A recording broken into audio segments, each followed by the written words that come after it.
Thank you so much, ma'am. Good morning, everyone. On the occasion of World Breastfeeding Week, I am going to talk one of the most beautiful topic, that is pregnancy and maternal health. जैसा कि हम सभी जानते हैं, pregnancy हर एक women के लिए काफ़ी ज़्यादा स्पेशल होता है। प्रेगनेंसी के दौरान एक वीमेन के अंदर बहुत सारे फिजिकल चेंजेस होते हैं और फिजिकल चेंजेस के साथ बहुत सारे इमोशनल चेंजेस भी होते हैं, जिसकी वजह से उनका मूड कभी काफ़ी ज़्यादा अच्छा हो जाता है, कभी काफ़ी ज़्यादा खराब, कभी बिना वजह बहुत ज़्यादा खुश हो जाती हैं, कभी बिना वजह दुखी, कभी कभी देखा जाता है कि बिना वजह रोने भी लगती हैं। समटाइम ऐसा होता है उनकी बॉडी और इमोशन खुद उनके कंट्रोल में नहीं होता। तो आज हम प्रेगनेंसी और मेंटल हेल्थ के बारे में डिस्कस करेंगे। अगर बात प्रेगनेंसी की होती है और मैटरनल हेल्थ की होती है, तो सबसे इम्पॉर्टेंट है कि हमें ये पता होना चाहिए कि लेट प्रेगनेंसी से क्या क्या साइड इफ़ेक्ट और क्या क्या कॉम्प्लिकेशंस क्रिएट हो सकते हैं। तो जैसे कि आप स्क्रीन में देख रहे हैं, first slide we are going to discuss like things to know before pregnancy. कुछ चीज़ें हैं जिसके बारे में हमें जान लेना चाहिए, जैसे कि being pregnant after the age of 35 में certain complications like including premature birth, birth defect, getting pregnant with multiples.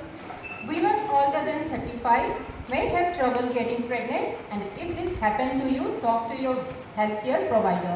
That means your pregnancy के समय आफ्टर 35 प्रेग्नेंट होना चैलेंजिंग तो है, बट येस इम्पॉसिबल बिल्कुल भी नहीं है। Now it is late marriage और प्रोफेशनल लाइफ की वजह से प्रेग्नेंट होना बहुत ज़्यादा कॉमन हो गया है, लेकिन हाँ, हमें एटलीस्ट जानकारी होनी चाहिए कि आफ्टर 35 प्रेग्नेंट होने से क्या क्या प्रॉब्लम और कॉम्प्लिकेशंस क्रिएट हो सकते हैं बच्चे के लिए एज वेल एज मदर के लिए। जस्ट लाइक अगर आप आफ्टर 35 प्रेगनेंसी की प्लानिंग कर रहे हो, तो जस्ट लाइक बहुत ज़्यादा चांसेस होते हैं डाउन सिंड्रोम के, प्रीमेच्योर बर्थ के, बर्थ डिफेक्ट के और मिसकैरेजेस के चांसेस बहुत ज़्यादा हो जाते हैं। और आफ्टर 35 अगर कोई वीमेन प्रेगनेंसी के लिए प्लानिंग कर रही है, तो मोस्ट ऑफ द देखा जाता है कि बहुत सारे वीमेन को कंसीव करने में ट्रबल होता है। तो अगर आप ऐसा प्लानिंग कर रहे हो, तो बहुत ज़्यादा इम्पॉर्टेंट है कि आप अपने डॉक्टर से कंसल्ट करें और आपके डॉक्टर आपको डू एंड डोंट्स बताएंगे कि क्या करना है, क्या नहीं करना है, आप हेल्दी हो या नहीं हो, और उसके हिसाब से आप उनके जो एडवाइस है उनको फॉलो कीजिए, ताकि आगे जाके आपके लिए और आपके बेबी के लिए कॉम्प्लिकेशंस क्रिएट ना हो।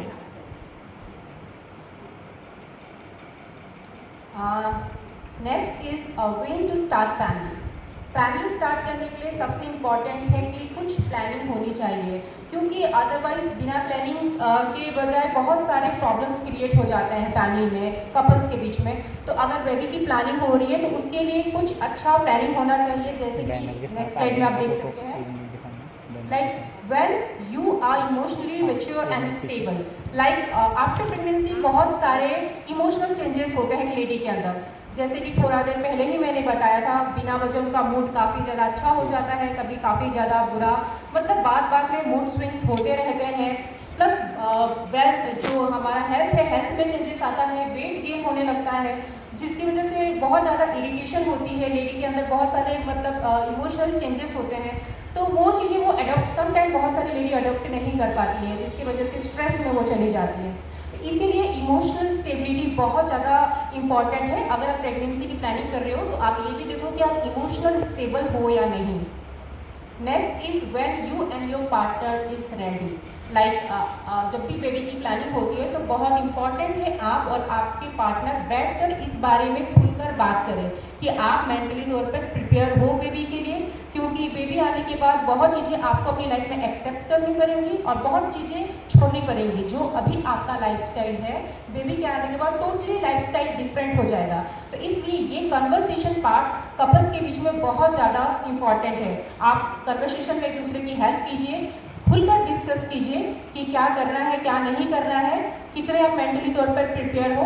और ये कॉन्वर्सेशन याद रखिएगा बहुत इंपॉर्टेंट है, क्योंकि बिना प्लानिंग के बेबी करने से आगे जाके डिप्रेशन में लोग चले जाते हैं, स्ट्रेस में हो जाते हैं, बहुत ज़्यादा इरिटेशन होने लग जाती है।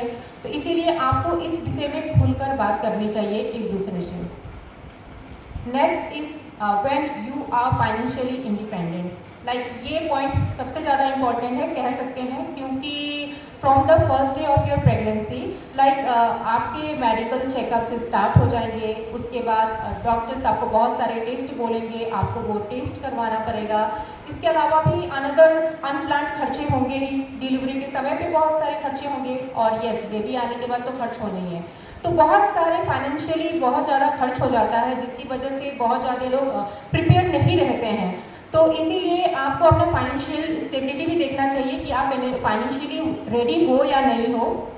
And the next is mentally prepare, when you are mentally prepare to handle a baby. From the first day from your pregnancy बहुत सारे चेंजेस आपकी लाइफ में होंगे, physical changes, emotional changes, work related changes.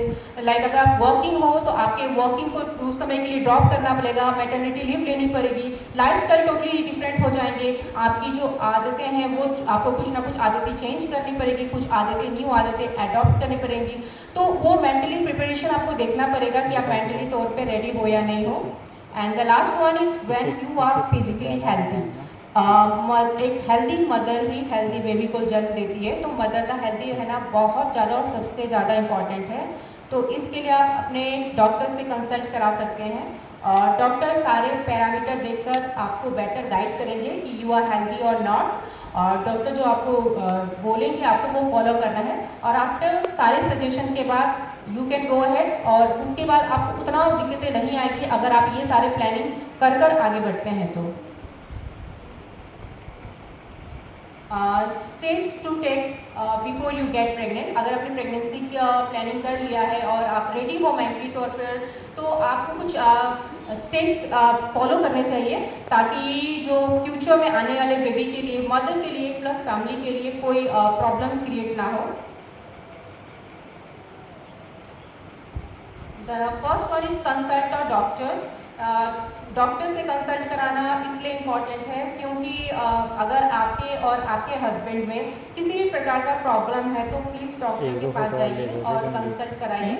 ये आपको शुरुआती में ही कर लेनी चाहिए, क्योंकि आगे जाकर बेबी के लिए कोई कॉम्प्लिकेशंस क्रिएट ना हो। जस्ट यदि आपको शरीर में डायबिटीज़, बीपी, अस्थमा या कोई भी मेडिकल इशू है तो पहले डॉक्टर से कंसल्ट करा ले, ताकि प्रेगनेंसी के दौरान कोई भी कॉम्प्लिकेशंस बेबी में ना हो। तो ये सारे चीज़ों को आपको देखकर डॉक्टर से एडवाइस लेना बहुत इम्पॉर्टेंट है। Next is the stop smoking alcohol, drugs and caffeine. अगर आप अल्कोहल स्मोकिंग कर रहे हो या आपके हस्बैंड कर रहे हैं, तो प्रेगनेंसी की अगर आप लोगों ने प्लानिंग की है तो आपको छोड़ देना चाहिए, क्योंकि उसका सीधा असर बेबी पे जाता है। और ड्यूरिंग प्रेगनेंसी स्मोकिंग और ड्रिंकिंग बिल्कुल भी सेफ नहीं है। इसका सीधा असर बेबी के कोऑर्डिनेशन, बिहेवियर, अटेंशन और लर्निंग पे पड़ता है, जो कि शुरुआती में तो आपको पता नहीं चलेगा, लेकिन जब बेबी स्कूल पे जाएगा तो बहुत सारे लर्निंग डिफ़िकल्टीज और डिसेबिलिटीज़ होते हैं। और बच्चे में देखा जाता है हाइपर एक्टिव होते हैं, एग्रेसिव नेचर बहुत ज़्यादा होता है बेबी पे। तब पेरेंट्स बहुत ज़्यादा ये स्ट्रेस में चले जाते हैं कि मेरा बेबी इतना हाइपर एक्टिव क्यों है, इतना एग्रेसिव नेचर क्यों है। ड्यू टू इस रीज़न की वजह से भी चांसेस बहुत ज़्यादा बढ़ जाते हैं बेबी में ये सारे सिम्टम्स डेवलप होने के लिए। तो आगे जाके ये सारे प्रॉब्लम आपके बेबी में ना हो, तो आपको और आपके हस्बैंड अगर इस तरह की कोई भी स्मोकिंग, ड्रिंकिंग ले रहे हैं तो उनको स्टॉप कर देना चाहिए। Next is take folic acid and eat balance diet.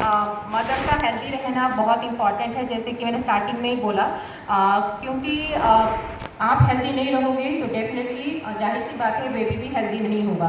तो उसके लिए आपको अच्छा खाना खाना चाहिए, हेल्दी डाइट मेंटेन करना चाहिए, जिसमें आपके विटामिन्स, मिनरल्स, कैलोरीज सारे ऐड होने चाहिए, जिसके लिए आप डॉक्टर से भी सजेशंस ले सकते हैं, डाइटिशियन से सजेशन ले सकते हैं। वो आपको बेटर गाइड करेंगे कि आपको क्या खाना है, क्या नहीं खाना है। अदरवाइज आप किसी सीनियर लेडी या आपके घर में कोई बुजुर्ग है, आप उनसे भी सजेशंस ले सकते हैं कि क्या खाने से सही होगा बेबी के लिए और आपके लिए।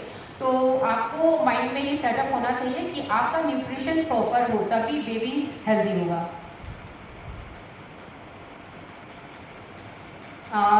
Do exercise. Yes, this is also very important point. During pregnancy आपको फिजिकल जितना आप एक्टिव रहोगे आपके बेबी के लिए उतना ही अच्छा है, और ये आपके डिलीवरी के टाइम पे भी बहुत ज़्यादा हेल्प होगा। आई नो कि प्रेगनेंसी में सारे एक्सरसाइज करना पॉसिबल नहीं है, लेकिन आपको अपने बॉडी के हिसाब से एक्सरसाइज करना चाहिए। इनफैक्ट जो एक्सरसाइज आपको आसान लगता है आप वो कीजिए। Like moral of the story ये है कि आपको फिजिकली एक्टिव रहना चाहिए। अगर आप एक्सरसाइज करते हैं तो आप पॉजिटिव रहोगे, रिलैक्स फील करोगे, और इसका और एक पॉजिटिव पॉइंट है आपको स्ट्रेस भी नहीं होगा। तो इसीलिए आपको जितना फिजिकल एक्टिव आप रहोगे उतना सही है।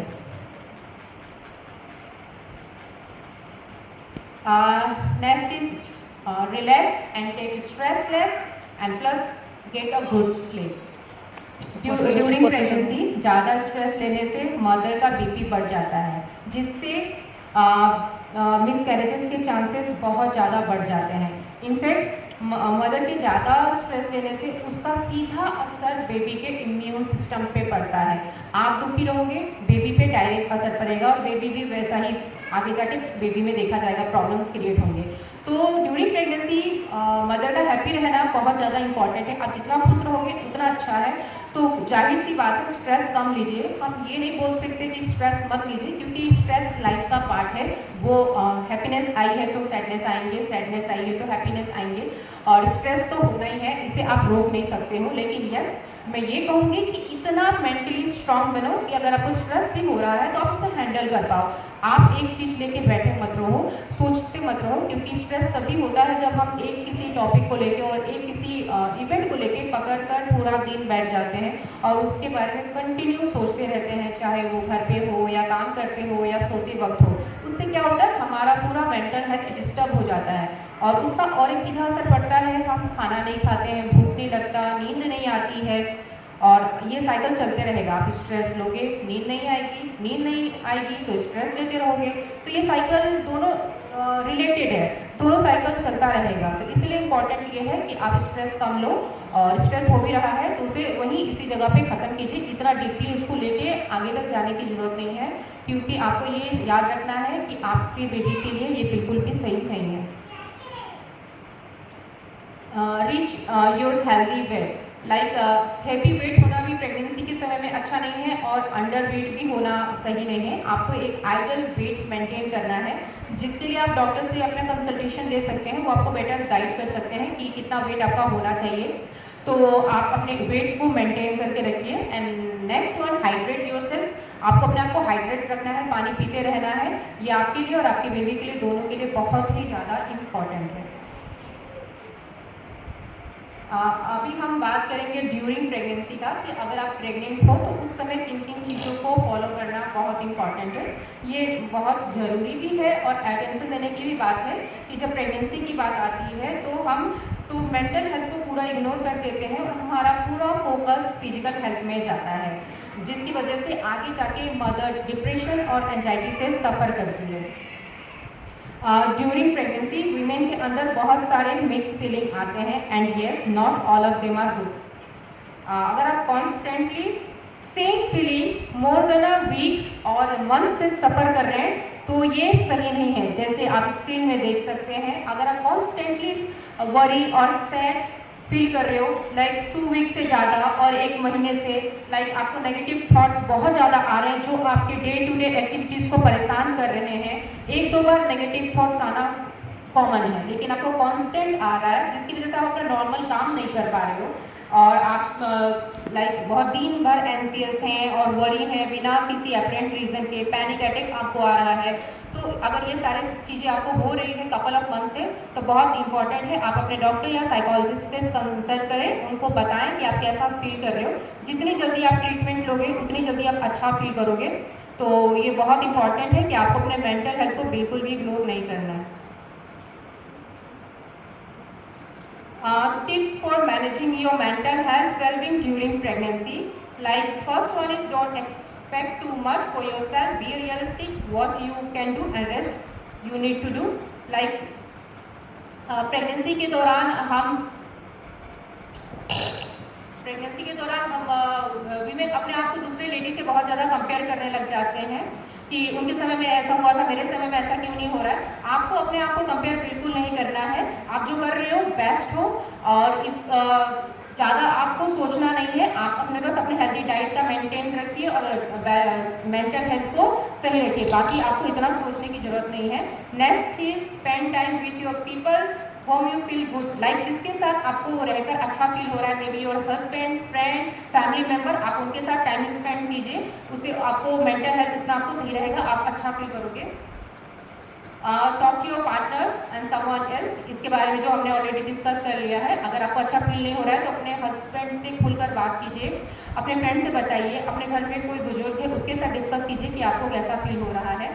और नेक्स्ट इज बाहर आउटसाइड जाइए वॉक में, आपको फ्रेश फील होगा, आपके बेबी के लिए भी और आपके लिए अच्छा है।